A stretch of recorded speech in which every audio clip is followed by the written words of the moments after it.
Hey, welcome back to okwanchie. In this video, I will be showing you guys how I do my jumbo knotless box braids, not using a rubber band method. You'll see here, I'm starting off with some freshly blown, dried hair. Look how beautiful and full her hair is.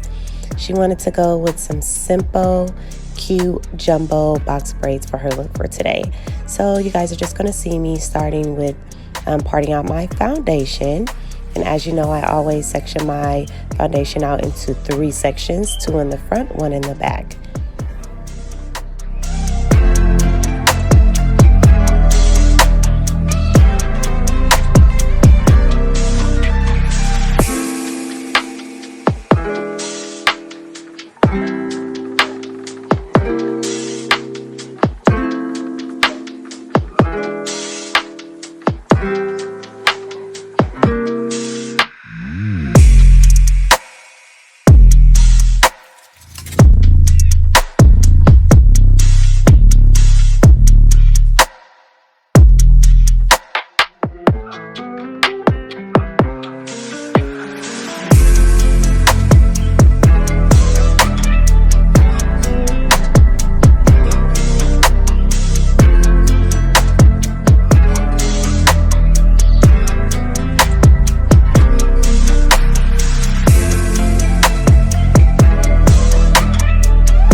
When doing my parting, I always start out with like a draft part where I just kind of part it, and then I go back in using my shining gem and I will refine that part and make sure that it's really neat and straight. So you'll just see me here just looking, starting off with that first part of the part, and then I'll go back in and fix it, make sure everything is even, and make sure the part is really neat and precise.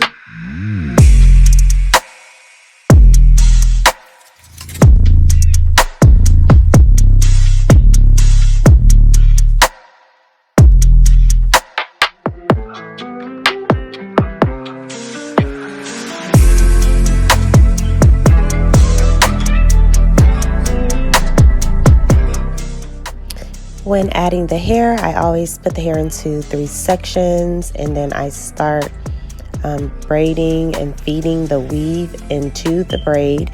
You don't want to have too much hair and you don't want to have too little hair. That way, when you are feeding the braiding hair into your client's hair, it doesn't look too big or bulky, and it doesn't look too small. You just want to have a decent size, like a medium size, as you can see what I'm doing here. So you're just going to see me continuing with braiding that braid down. As you can see, everything looks really nice and neat. Again, I use my Shine and Jam, and I also use a edge control in order for me to get the hair to lay in place and to cooperate with me so that it looks really neat and put together.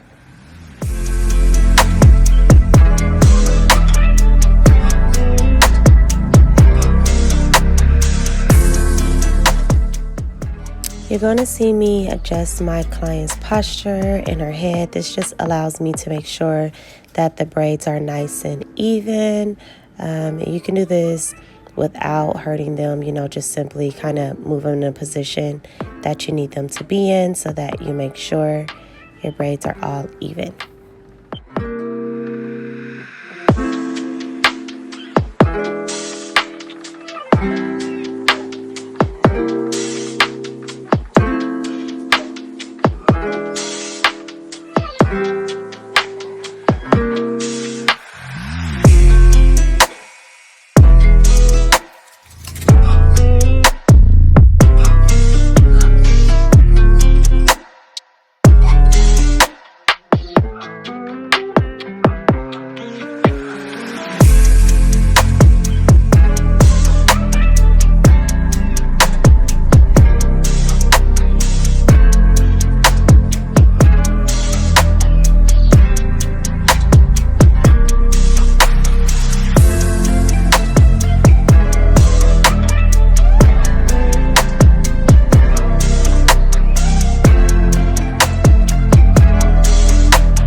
When doing these braids, I always try to make sure when I'm completing my parts, I don't part them right above one another. I kind of do like a section over a little bit. It's kind of hard to explain, but most braiders consider this to be like a bricklayer method. So that way your braids aren't falling on top of each other, but more so in between one another. So as I'm braiding this braid down, you'll see that it kind of falls right into place in between the two braids underneath it. And that's pretty much how you want your braids to look. That way it gives it a more fuller, nicer look, and the braids aren't sitting on top of each other.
I do not know about y'all, but I am in love with these braids already. You can just tell that they are going to be so cute and neat and pretty, and they're going to last because I'm making sure all the products that I use are good enough to make sure that these braids last a while. So, yay! We are almost done with the back. It's always nice to be almost done with the back. Just see me going in, refining my part, adjusting everything, getting everything ready so that I can finalize this last braid in the back.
Okay, so right here I decided to try to get as close as possible.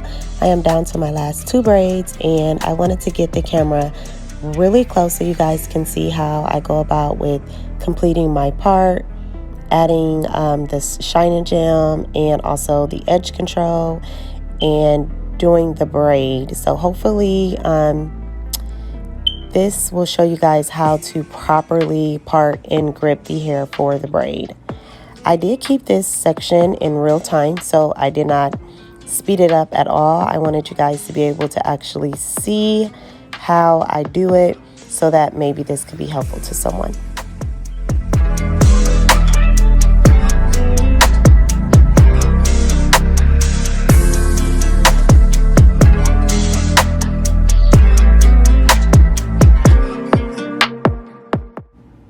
I like to add the edge control first, and then I go in and add the shine and gem. I never used to use the edge control before on my braids, but I noticed this shine and gem is just not as strong as a hold as it used to be. I'm sure they must have changed the way that they make the product, because I used to be able to just use just a shine and gem by itself, but it doesn't give me that hold that I need, so I like to use both. That way the edge control is not too thick and sticky, and then the shiny gem isn't too loose. So it's like a perfect combination when you use both when braiding the hair.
Once I have my jumbo knotless braids complete, I will go ahead and finalize everything by dipping the hair, adding some foam mousse, and also adding it's just like maybe like a holding spray, not spritz, but holding spray to the hair.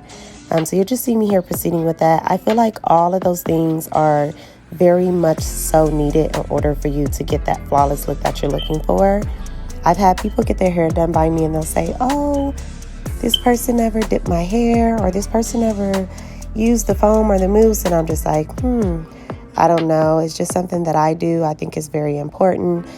Sometimes I will ask clients if they have any allergies to anything, just to make sure before I put anything in their hair, they're not allergic to it. But most oftentimes I usually do proceed with these steps. Dip in the hair, adding some foam, blow drying it, and also using a little bit of holding spray.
Once I've completed my finishing touches to the hair, you'll see me adding some beads onto the ends of her braids. She was inspired by a really cute hairstyle that was on IG of the jumbo knotless braids, and the girl had beads on the ends. Unfortunately, the beads that she got were a little bit bigger. They didn't have medium-sized beads, so she got some bigger ones. And so you'll see me here just adding those beads on to the ends. Yes, getting it done, getting it done.